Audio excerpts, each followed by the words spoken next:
안녕하세요. 양승아입니다. 반갑습니다. 자, 우리 2025년 시험을 치르고 여러분들을 다시 만나게 됐는데요. 어떤 마음이신지 궁금합니다. 뭐 물어보면 뭐 하겠습니까, 여러분들, 그죠?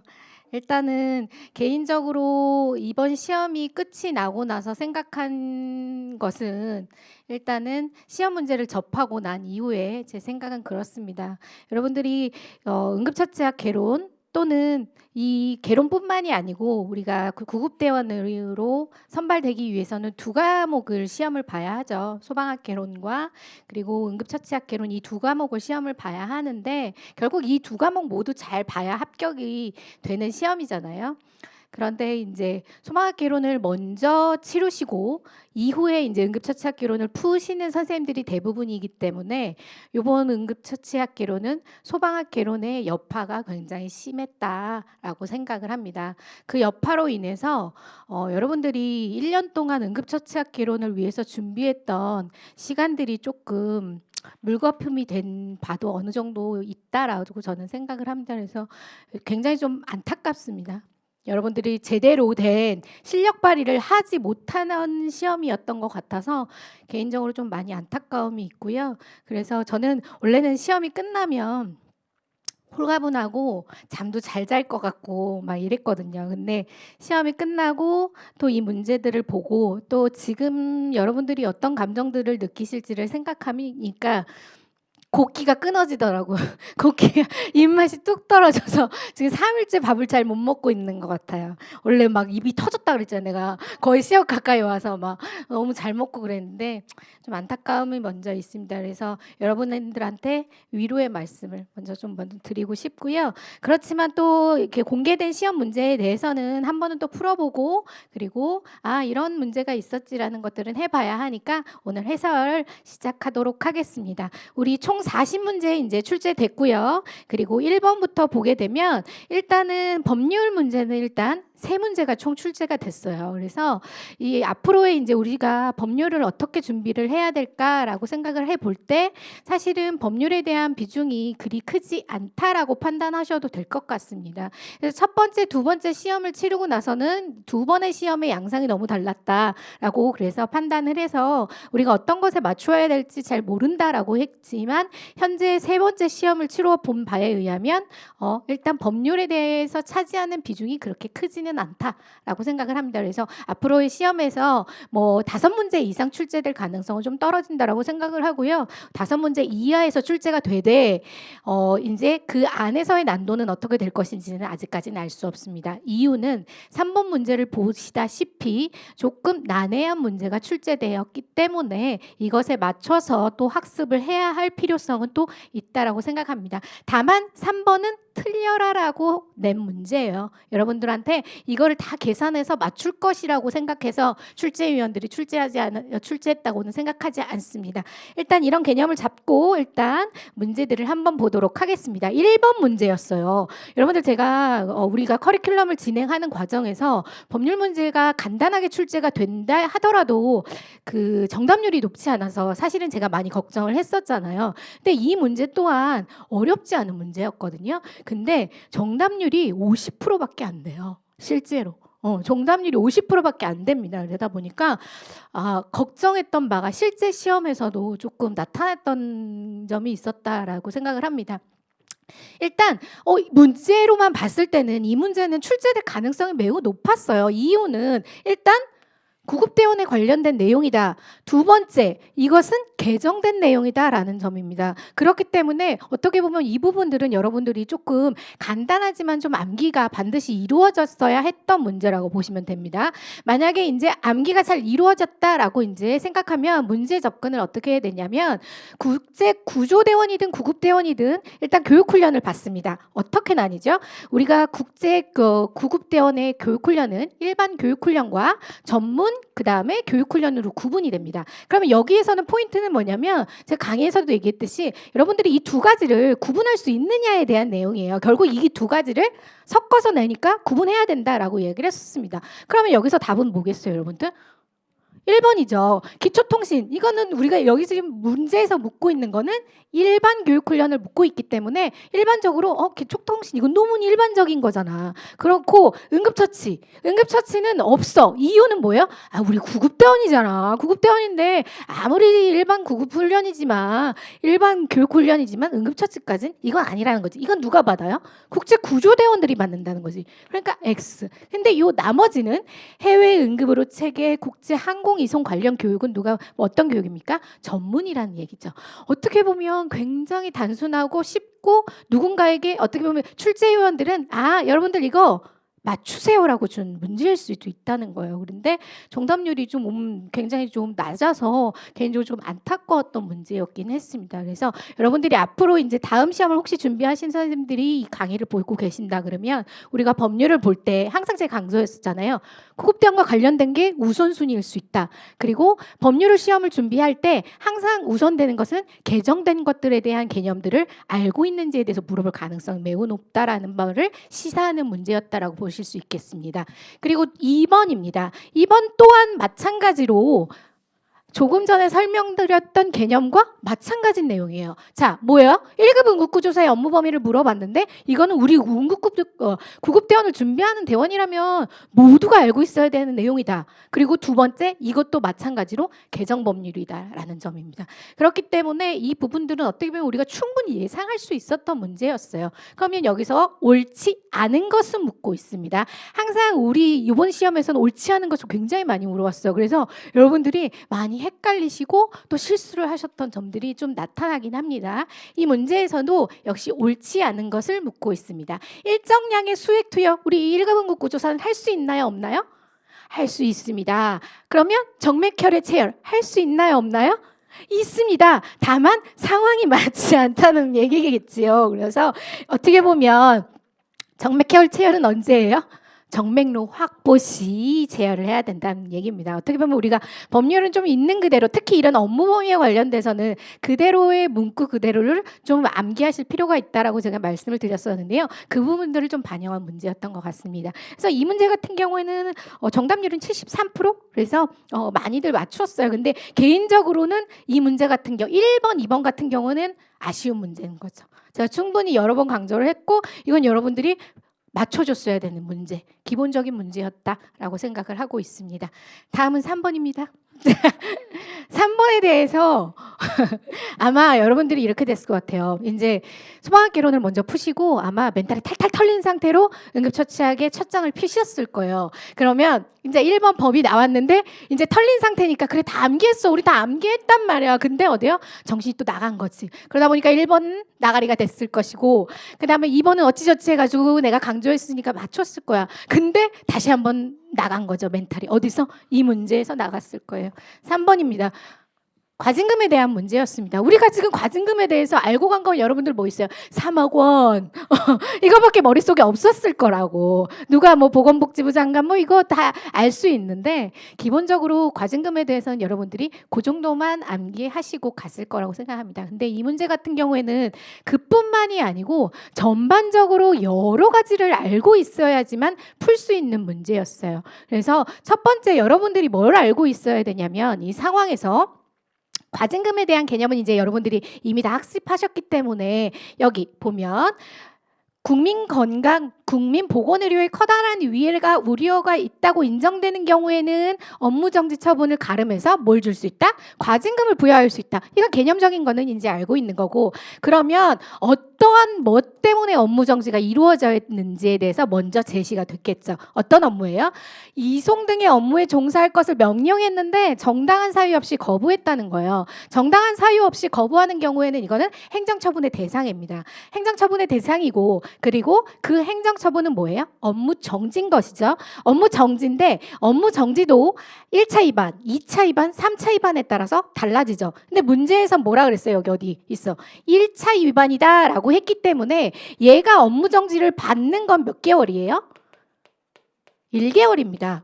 자, 그래 여기까지 어찌저찌 해가지고 잘 내가 풀었어. 그래 기적을 더듬어서 그래 1개월로 어떻게 행정처분까지 나는 암기했으니까. 근데 여기서부터 맡기는 게 얘가 전년도 총 수익 금액이 9억 원이었어요. 우리가 업무 정지, 여기서부터는 이게 나와야 돼요. 업무 정지는 1개월인데 우리가 1개월은 며칠을 기준으로 한다?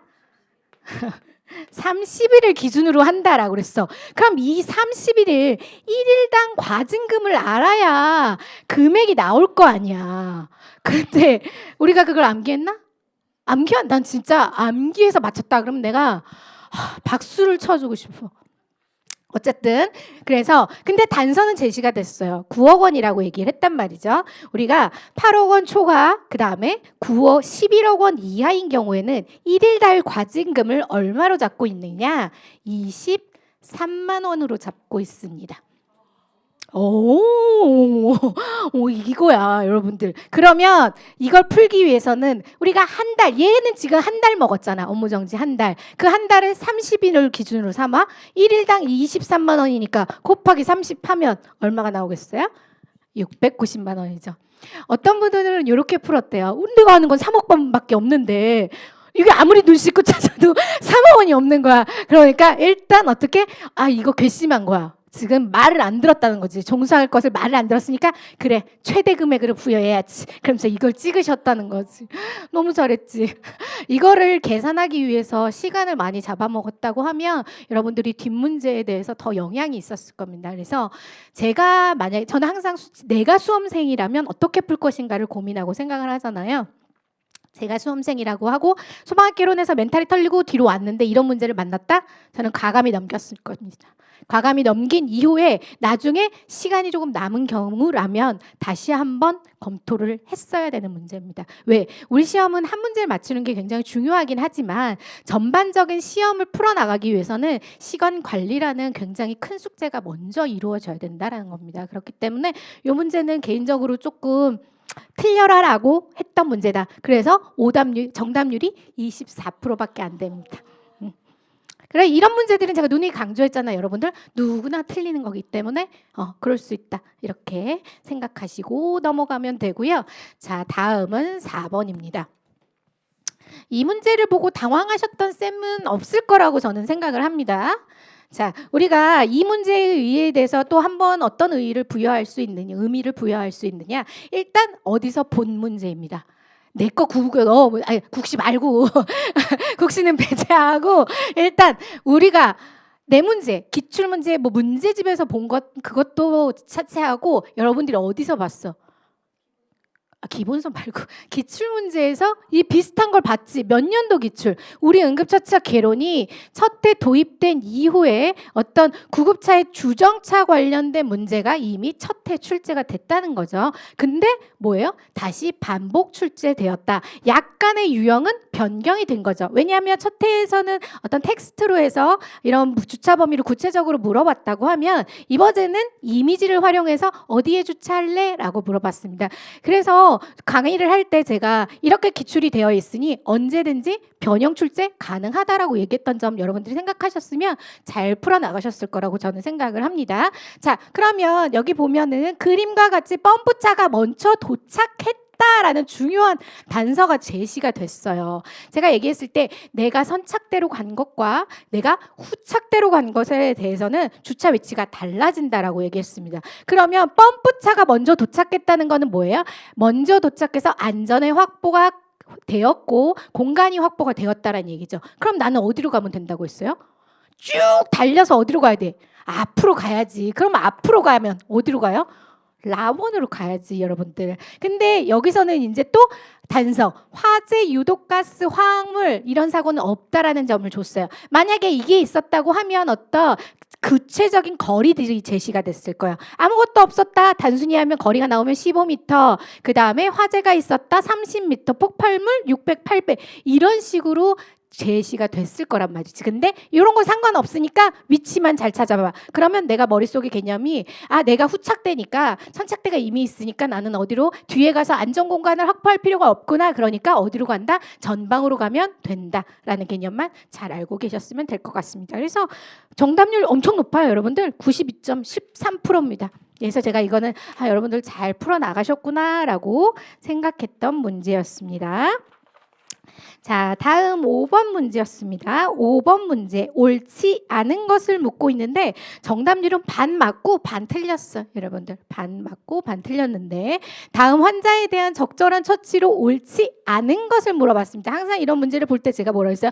옳지 않은 것, 옳지 않은 것 무조건 체크해야 돼. 왜? 잠깐 정신이 나간 사이에 이거 읽는 사이 내가 이거 여기서 문제에서 뭘 물어봤는지를 깜빡할 수 있단 말이에요. 그래서 어쨌든 문제에선 옳지 않은 것을 물어봤고, 그럼 이 환자의 상황이 어떠한지를 먼저 봐야겠죠. 이 환자 문제에서 제시된 것은 오른쪽 사지마비 증상을 보인다. 그리고 뇌졸중 선병 검사에서 양성 소견을 보였다라고 했습니다. 그러면 뇌졸중이 의심되는 환자의 처치는 어떠한지를 단순하게 물어본 문제였어요. 우리가 많이 연습했던 게 뇌졸중 환자한테 단순하게 접근할 것인지 아니면 뇌졸중이 있는데 뇌압이 상승됐을 때 어떠한 처치들을 할 것인지는 약간 조금 다릅니다. 그래서 이 문제 같은 경우에는 뭐예요?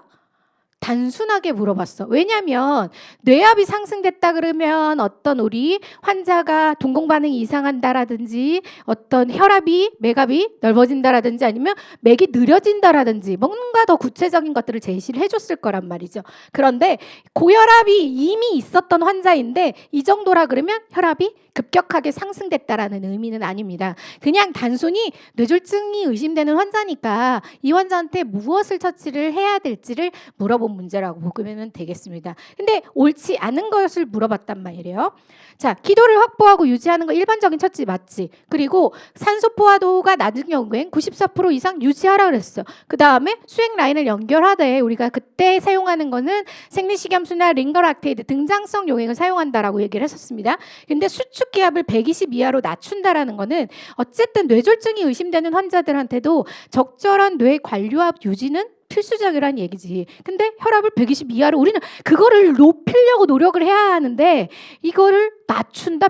아니 가뜩이나 140으로 되고 있는 애를 뭐하러 낮추냐고. 그러면 적절한 뇌 관료압 유지가 안 될 수 있다는 얘기죠. 그래서 옳지 않은 것은 3번이었다. 이렇게 보시면 되겠습니다. 그래서 52.81%였어요, 여러분들. 자, 다음은 6번입니다. 개인적으로 많이 아쉬움이 남는 문제입니다. 그리고 개인적인 뿐만이 아니고 여러분들도 많이 아쉬움이 남을 거예요. 제가 커리큘럼 과정에서 요번 커리큘럼을 진행하면서 개인적으로 이제 생각했던 것은 여러분들한테 초면인 것만은 좀 만들어주지 말자. 우리가 시험장에서 초면입니다 라고 하면 여러분들이 너무 힘들어하는 걸 제가 알고 있어서 어떤 노력들을 했는지는 여러분들이 더 많이 잘 알고 계실 거라고 생각합니다. 근데 다만 이제 이것도 누구 혹자는 이렇게 얘기를 합니다. 국가고시에 있었다고 했는데 왜 달아주시지 않았습니까? 라고 이야기를 하시는 선생님들도 있습니다. 물론 국가고시에 여러 차례 출제가 됐습니다. 하지만 저는 이제 문제를 보면서도 이게 현장 구급대원들한테 필요한 내용인지 현장에서 많이 활용되고 있는 중증도 분류인지에 대해서 고민을 스스로는 했어요. 그러면 우리가 현장에서는 메스라든지 스타트법을 많이 활용한다고 했었잖아요. 그래서 이런 문제들을 어떤 반복적으로 출제되고 있음에도 불구하고 현장에서 더 필요한 것들을 물어볼 가능성이 높기 때문에 약간 우선순위를 낮다라고 저는 생각을 한 거예요. 그리고 이미 1년차, 2년차 때에 스타트법이 출제가 되었기 때문에 올해에서 이 커리큘럼 25년 대비를 맞춰서는 나는 뭘 가르쳐야 되는가를 했을 때 제가 우선순위를 좀 낮게 봤습니다. 그러다 보니까 여러분들이 또 이렇게 소금씨를 만났지. 소금씨를 만났어. 작년에 우리 있었은 씨 때문에 힘들었는데 여러분들이 이렇게 또 소금씨를 또 만났습니다. 그래서 근데 다만 이것의 그럼 정답률은 몇 프로인지 궁금하지 않으세요, 여러분들? 24%입니다. 결국 다 누구나 다 틀렸다는 얘기입니다. 일부 뭐 맞추신 선생님들도 있을 거예요. 다른 커리큘럼에 있어서 맞추신 분들도 있고 아니면 찍어서 찍신이 막 발동해가지고 맞추신 분들도 있겠지만 이런 문제는 조금 모두 다 틀렸다라고 보셔도 되겠습니다. 일단 이거 나중에 이제 이거는 커리큘럼이 들어가면 기출문제이기 때문에 좀 더 자세하게 설명을 해드리겠지만 일단 여기서는 간단하게만 일단 설명을 하고 들어갈게요. 일단 솔트 분류법 같은 경우에는 방사능 재난 현장에서 흔히 활용을 하게 됩니다. 그래서 개별적으로 뭐 어떤 분류 방법이 있긴 한데 그거는 나중에 설명하기로 하고요. 일단 이 분류 방법 안에는 뭐가 있냐면요. 인명 구호술이라는 LSI라는 것들이 분류 과정 중에 시행을 하게 됩니다.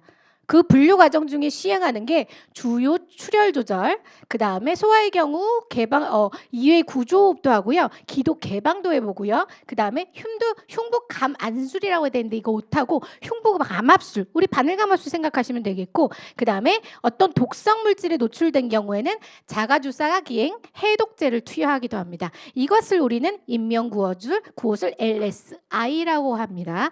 근데 문제에서는 무엇을 물어보냐면요, 인명구조 중재술, 이 아까 조금 설명했던 LSI를 알고 있는지에 대해서 물어봤었어요. 그러면 뭐 단순하긴 하지만 여러분들이 그걸 알고 있었다 그러면 이제 어렵지는 않는 문제였어요. 아까 우리가 어떤 지혈을 한다든지, 그 다음에 바늘감압술을 한다든지, 해독제 투여한다든지 이런 건 있었어요. 근데 쇼크시 수액 투여 이거는 없었습니다. 그래서 초면을 만나기 위해서 좀 개인적으로 좀 죄송하다는 말씀을 드리고 싶어요. 개인적으로 좀 아쉽다라는 생각을 하고요.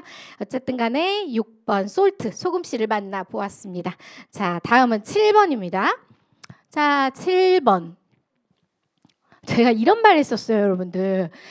우리가 2년 동안 스트레스 관련해서 출제가 됐잖아요. 그래서 한 번 더 연속 3회 스트레스가 출제가 되면 이거는 출제위원들이 뭔가 지금 문제로 인해서 굉장한 스트레스를 받고 있는 것이다 라고 이야기를 했었는데 또 나왔어요. 그리고 이거는 23년 첫 해 시험에 있었던 기출문제였습니다. 그래서 기출이 계속 반복적으로 이제는 출제가 되고 있구나. 보통의 공무원 시험들은 보면 어떤 주기를 가지고 출제를 하거든요.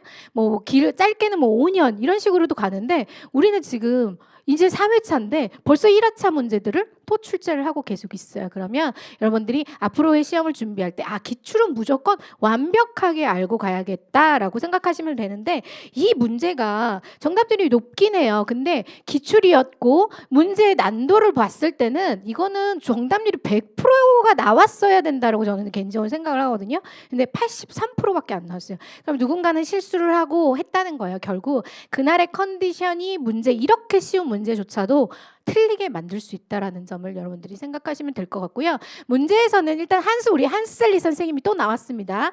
한스셀리 반장님이래.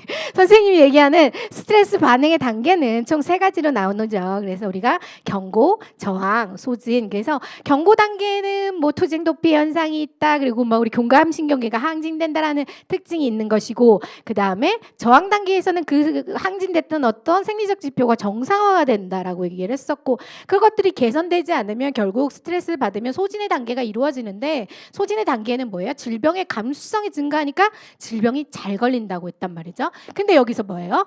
몸과 마음이 지쳤어요. 몸과 마음이 지쳐서 여러 가지 질병이 나타난다. 이게 핵심 키워드입니다. 핵심 키워드. 그러니까 답은 뭐예요? 소진 단계 이렇게 찾아가시면 되겠습니다. 자, 그리고 8번입니다. 스타트가 또 나왔어, 여러분들.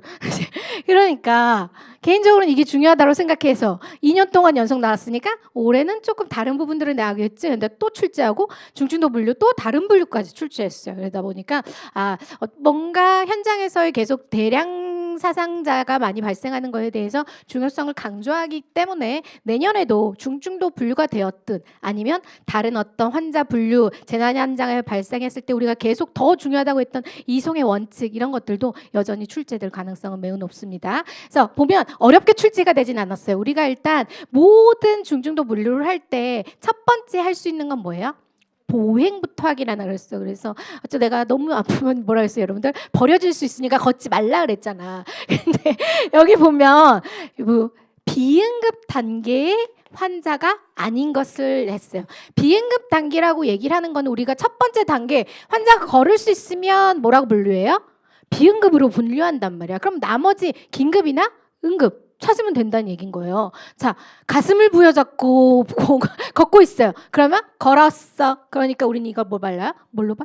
비응급으로 오는 거고, 그 다음에 다량의 출혈 부위로 수술 압박하면서 걸었어. 뭐예요?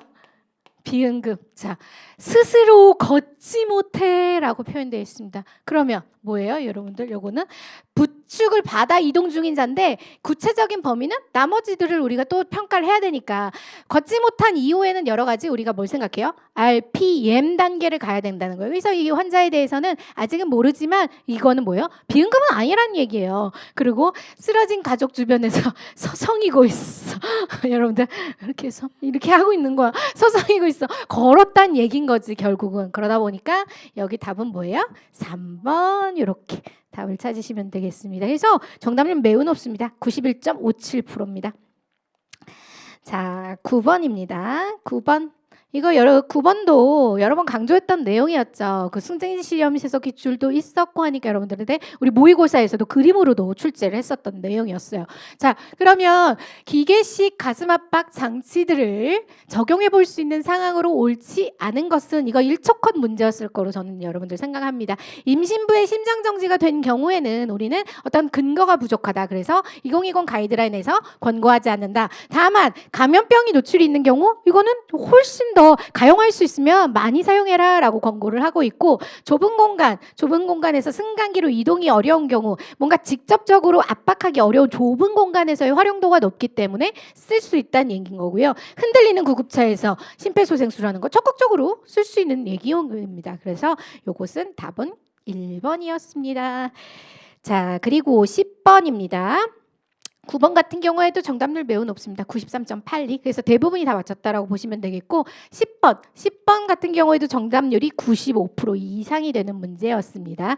심폐소생술을 중단할 수 있는 상황으로 옳지 않은 것은 이야기하고 있습니다. 이거 파이널 자료에도 제가 정리를 해드렸었잖아요. 그래서 충분히 맞추셨을 거고요. 1번 사망으로 추정한 경우 중단할 수 있을까요? 추정해서는 안 됩니다. 명백한 사망의 증거가 있어야 됩니다. 그럼 우리가 명백한 사망의 증거라고 생각할 수 있는 거 뭐예요? 시반이 있다거나 부패가 되어 있다거나 어떤 몸통에 절단이 있다든지 사후 강직 2개 이상의 관절에서 사후 강직이 있다든지 이런 명백한 사망의 증거가 있을 때만이 중단할 수 있는 것이지 그냥 추정해서 사망했겠지? 생각하고 중단해서는 안 된다는 얘기인 거죠. 그래서 이것은 여러분들이 충분히 다 쉽게 풀어나갔을 문제고요.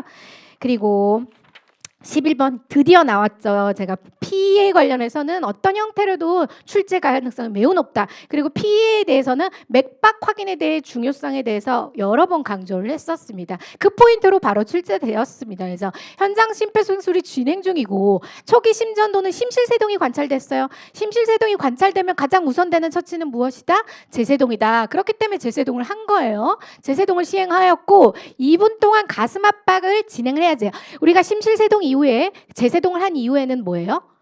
아무것도 하지 말고 가슴 압박 바로 하라 그랬어요. 이것도 이제 또 다른 출제 포인트가 있어. 될 수 있다는 거예요. 활용이 되면 이 문제들이 활용이 되면 그 이후에는 가슴 압박을 진행을 해야 되는 거예요. 근데 그 이후에 다시 이제 환자를 평가했더니 이러한 심전도가 보입니다. 심전도가 무엇인지에 대해서 분석을 할 필요성이 이 문제에서는 없었어. 근데 이거는 동서맥의 양상을 보이는 거예요. 동서맥의 양상을 보이는데 심전도 결과적으로는 심전도의 정기적 활동은 관찰이 되고 있다는 거예요. 그러면 가슴 제세동을 했어. 가슴 압박을 했어. 근데 이런 게 보여. 그럼 이 환자가 자발순환이 회복이 됐는지 아니면 심장의 전기 활동만 돌아왔는지를 구분해야 된다라고 이야기를 했습니다. 그 구분할 수 있는 방법은 뭡니까? 맥박을 확인해야 되겠죠. 맥박을 확인하고 43세 남성이기 때문에 어디에서 확인한다? 목동맥 맥박 확인을 통해 이 환자가 자발순환이 된 것인지 아니면 무맥성 전기활동인지를 구분하여 처치를 시행해야 한다라는 문제였습니다. 그래서 어렵지 않게 출제됐고요. 여러분들 정답률 또한 높았습니다. 93% 이상이었던 문제였고요. 12번입니다. 자, 12번이고 문제에서는 여러분들 뭘 물어봤어요? 약물에 관련돼서 물어봤고 옳지 않은 것에 대해서 물어봤습니다. 우리가 많은 약물들을 배웠지만 그렇지만 이제 우선순위를 항상 둬야 된단 말이에요. 약물들도 마찬가지로. 근데 문제에서 우선순위 높은 것만 나온 거예요. 뭐 들티아젠 답이 있긴 했었지만 여러분들한테 현장에서 너무 어려운 약을 물어보거나 그렇지는 않았습니다. 그래서 여기서 보면 옳지 않은 것은 물어봤어요. 이거 여러 번 강조했었어요. 모든 심정지 환자한테 우리가 투여할 수 있는 어떤 약물, 중요한 약물 에피네프린에 대해서는 얘기는 했었고요. 최대 투여량은 1mg이다. 우리가 눈을 감자. 얘는 없어. 얘는 없으니까 어떻게 해요? 매 3에서 5분 간격으로 해서 1mg을 투여한다라고 했던 거. 그러니까 이거는 너무 쉽게 출제된 거고요. 비틀림, 심실빈맥 관찰되는 경우에 마그네슘 투여한다. 이거는 여러분들이 이제 암기하고 갔어. 근데 용량까지? 이건 안 했을 가능성이 높아. 근데 완벽하게 아닌 게 있기 때문에 그럴 땐 뭐라 했어요? 제가 배제하라고 했었잖아요. 그러니까 이거는 맞는 내용이었고요. 그 다음에 제세동에 반응하지 않는다라고 하는 건 심실세동이든 무맥성 심실빈맥이든 반응하지 않았다는 경우에는 우리는 불응성 심실세동, 불응성 무맥성 심실빈맥이라 할 수 있단 말이에요. 그때는 뭘 투여해요? 항부정 물질 투여해야 돼. 그때 투여하는 약물은 아미오다론과 리도카인으로 들어가는데 아미오다론에서는 최초 투여량을 물어봤습니다. 최초 투여량은 우리는 몇 미리그램입니다. 2앰플 까라 그랬잖아. 150mg 앰플짜리 2개 300mg이고 두 번째 들어갈 때는 용량을 반띵한다. 그래서 150으로 들어간다 했었고 여기에서는 뭘 물어봤어요? 추가 용량, 2회차 용량을 물어본 거야. 그러면 반띵한 거 0.5에서 0.75 맞는 거죠. 그래서 이 1회차의 용량은 1에서 1.5mg per kg 요렇게 해서 어렵지 않게 출제되었던 문제였습니다. 그리고 13번 문제입니다. 이 13번도 여러분들 뭐 제 문제집에서 본 거 이걸 말고 어디서 봤어요? 기출에서 본 거지. 23년 기출. 그래서 일단 문제를 이런 것들이 나오면 제가 심전도 뭔가 여기서 심정지 상황이 아니라고 하면 반드시 이 심전도가 먼저 무엇인지를 보라 그랬어요. 그러면 이 심전도 QRS가 딱 넓어진 형태, 일정한 형태로 있는 요거는 뭐예요?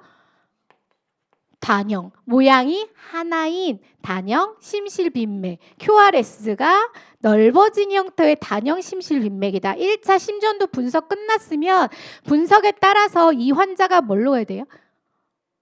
혈력학적인 안정성을 여러분들 확인하라 했잖아. 그러면 문제에서 여자가 어지러움을 동반한 의식장애를 모른다. 그리고 혈력학적인 안정성에 대해서 여러분들이 확인할 때 가장 중요한 단서, 혈압. 혈압이 65에 40입니다. 그러면 저혈압이 있는 환자. 이렇게 보면 우리가 혈력학적으로 불안정하구나 라고 볼 수 있어요. 혈력학적으로 불안정한 단형 심실빈맥 환자한테 시행할 수 있는 처치는 무엇이다? 동시성 심장율동 전환이다. 그러면 여러분들 여기요. 비동기 지우고 그러면 몇 줄로 할 것인지에 대한 암기가 완벽하게 이루어졌어야 된단 말이지. 우리가 요때는 몇 줄로 줍니까? 100줄인 거지. 그래서 2번 이렇게 해서 풀이하실 수가 있겠습니다. 자, 그리고 14번입니다. 굉장히 반가웠어. 나 맞췄구나, 씨. 막 이러면서 여러분들 굉장히 반가웠던 문제였는데요. 내가 반가웠으니까 여러분도 반가웠을 거라고 저는 생각을 합니다. 자, 홍역이 의심되는 28세 남자 이렇게 나오니까 홍역에 대해서 물어볼라나? 라고 생각할 수 있는데 뒤에서 보면 홍역에 대해서 구체적인 어떤 감염성 질환에 대해서 묻는 것은 아니었고요. 감염성 질환이 있는 환자한테 기관 내 삭간을 시행하려고 할 때 감염 전파를 줄일 수 있는 방법으로 옳은 것은 물어봤습니다. 결국 기관 내 삭간을 할 때 심폐소생술을 하면서 계속 비말 생성이 있으니까 빠르게 조기에 기관 내 삭간이 이루어져야 된다라고 이야기를 했었고 기관 내 삭간할 때 가능하면 뭘 사용해라? 비디오 후두경을 해라. 이 후두경으로 이렇게 가까이 가가지고 비말을 다 이렇게 할 생각하지 말고 가능하면 비디오 후두경을 사용해라 라고 얘기를 했었고요. 전문 소생술 과정에서 최대 인원이 하면 감염되니까 안 된다고 얘기를 했었고 보호장비 최소 너무 반가웠지. 보호장비 많이 하라고 그랬었잖아. 그리고 기관 내 삭간보다 성문의 기도기를 우선적으로 한다. 얘는 완벽하게 기관이 밀봉이 안 되니까 비말이 계속 나온단 말이야. 그래서 뭐가 우선이 된다? 기관 내 삭간이 우선된다라고 했던 점 기억하시면 되겠습니다. 그래서 88% 이상이 맞췄던 문제였고요. 15번입니다. 이것도 난 반가웠는데 여러분들 모의고사에서도 우리 전중격으로 답을 했었단 말이지. 제가 항상 그 어떤 심근경색에 대한 위치 가능성 이것을 물어볼 수 있다. 왜 우리가 이제 2년 동안 기출되면서 하벽심근경색, 우심실심근경색 뭔가 초점이 맞췄다 그러면 단순하게 경색 부위를 위치를 묻는 문제 출제 가능성이 있다라고 얘기를 했었고, 이때 여러분들이 어렵다 잘 모르겠다고 하면 제가 일단 제일 많이 물어보는 것부터 부위부터 보라 그랬잖아. 그거 아니면 배제하면 되니까. 그래서 그러면 뭐예요? 우리 제일 많이 나오는 거 하백면 하벽심근경색 볼 때 그러면 그 심근경색이 생길 때 ST 분절의 상승 여부를 봐야 된다. 그러면 아랫면이면 어딜 봐요? 2, 3 AVF 봐봐. 여러분들 명확하게 했어. 진짜 예쁘게 만들어줬어. 니네 이거 제발 잘 보라고. 그래서 그러면 여기 보면 2, 3 AVF 어때요? 너무나도 예쁘게 잘 그려져 있어요. ST 분절 상승이 없어. 그러면 여러분들 하벽 아니구나. 이렇게 나머지 그러면 이제 뜬 거를 봐야 되겠죠. ST 분절이 상승된 거 명확하게 제시를 해줬죠. V 1, 2, 3, 4. 그래서 제가 3, 4 해가면서 혹자는 노래 부르지 말라는 얘기까지 난 들었었어. 근데 3, 4 어디였어요, 여러분들? 이제 3, 4만 봤을 때는 전명을 얘기하면 되겠고, 그 다음에 V, 1, 2로 보면 우리 사이막 중격이야. 그러면 요거를 2개 이상의 요도가 있는 경우에는 고기를 한 면으로 보니까 요거는 합쳐서 뭐요? 전중격으로 보면 되겠지. 그래서 어렵지 않게 출제됐던 문제였고요. 그래서 정답률이 매우 높습니다. 92%. 여러분들 잘 맞췄던 문제였고요. 그리고 16번입니다. 뇌경색 치료를 위한 혈전용해제 치료. 이것도 뭐 그냥 나올 수 있다, 암기해야 된다 이렇게 얘기했던 거고요.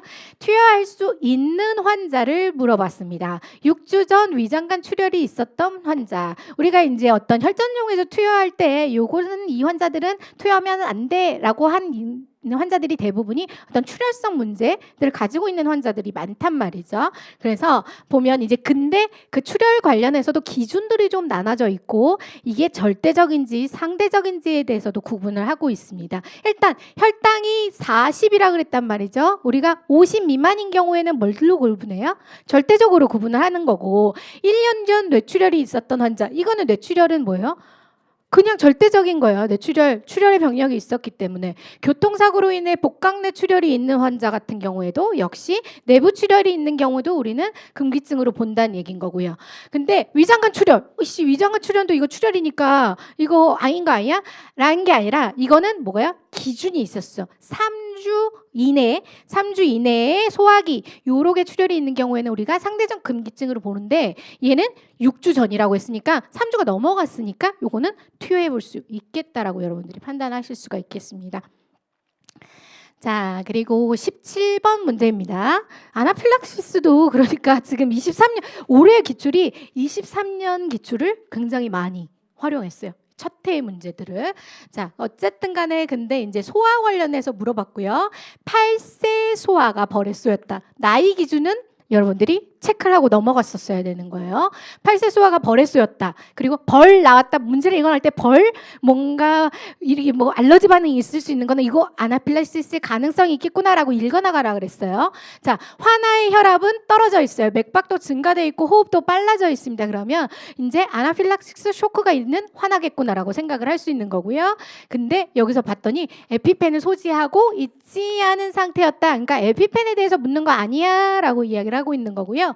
근육 주사로 에피네프린을 투여할 거야. 근데 1대 1000 용액이야. 그러면 몇 미리 투여할래? 라고 얘기를 하면 나이에 따른 걸로 접근을 하셔야 돼요. 그래서 우리가 6세, 12세인 경우에는 몇 미리?